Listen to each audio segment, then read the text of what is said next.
નર્મદાના સાગબારાના ખેડૂતોનો સમગ્ર મામલો, જેમાં સાગબારા ખેડૂતોનો મુદ્દો સરકાર સુધી પહોંચ્યો. સાંસદે સોશિયલ મીડિયા પર નારાજગી વ્યક્ત કરી છે. વન અધિકાર મુદ્દે ખેડૂતોની રજૂઆત. ગાંધીનગરમાં મંત્રીઓ સાથે બેઠક પણ યોજાઈ. સરકારે નિરાકરણનું આશ્વાસન આપ્યું છે. ખેડૂતો વન વિભાગ વિવાદ પર ચર્ચા તેજ થઈ છે.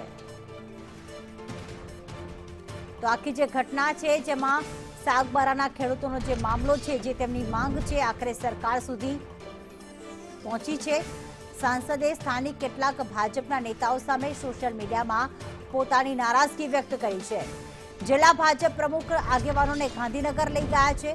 સાગબારાના ખોપી સહિત અન્ય ગામોના ખેડૂતો અને વન વિભાગના જે કર્મચારીઓ છે, તેમની વચ્ચે બોલાચાલી થઈ હતી ને ત્યારબાદ આખું ઘર્ષણ પણ સર્જાયું હતું. ખેડૂતોની વન અધિકાર કાયદા હેઠળની અરજીઓ પર હજુ મંજૂર ન હોવાથી તેઓ ખેતી કરતા રોકવામાં આવી રહ્યા છે.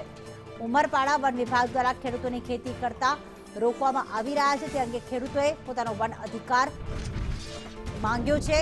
આ મુદ્દે સાંસદે પણ સોશિયલ મીડિયા પર નારાજગી વ્યક્ત કરી અને કેટલાક જે જિલ્લા પ્રમુખ વિરુદ્ધ નારાજગી વ્યક્ત કરી છે. સાથે જ તાપી જિલ્લાના ઉમરપાડા સહિતના જે ખેડૂતો છે તે જંગલ જમીન પર ખેતી કરી રહ્યા છે, જ્યારે નર્મદા જિલ્લાના સાગબારા તાલુકાના ખેડૂતોને પણ છેલ્લા 1 વર્ષથી ખેતી કરવા દેવામાં નથી આવતી.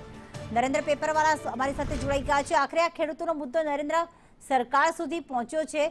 ખેડૂતોને કોઈ આશ્વાસન આપવામાં આવ્યું છે?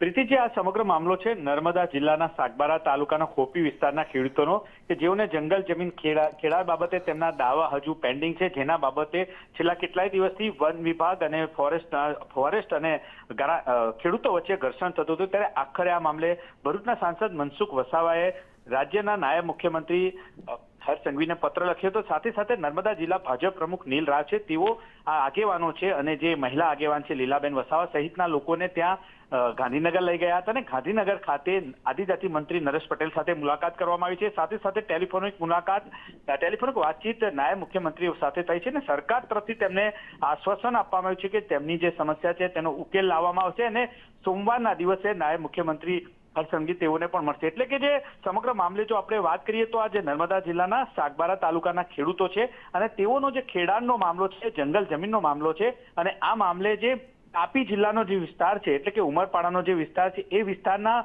વન વિભાગ દ્વારા તેમને રોકવામાં આવે છે. એટલે કે ખેડૂતો છે નર્મદા જિલ્લાના અને તેમને રોકી રહ્યા છે તાપી જિલ્લાના વિસ્તારના વન વિભાગના અધિકારીઓ, કારણ કે એ વિસ્તાર તાપી જિલ્લામાં લાગે છે. એટલે આ સમગ્ર મામલો 2 જિલ્લાને લઈને છે, કારણ કે ઉમરપાડા તાલુકાના ખેડૂતોને ખેતી કરવા મળે છે, પરંતુ સાગબારાના ખેડૂતોને ખેતી કરવા નથી મળતી. તેમને વન વિભાગ કાયમ રોકતો હોય છે.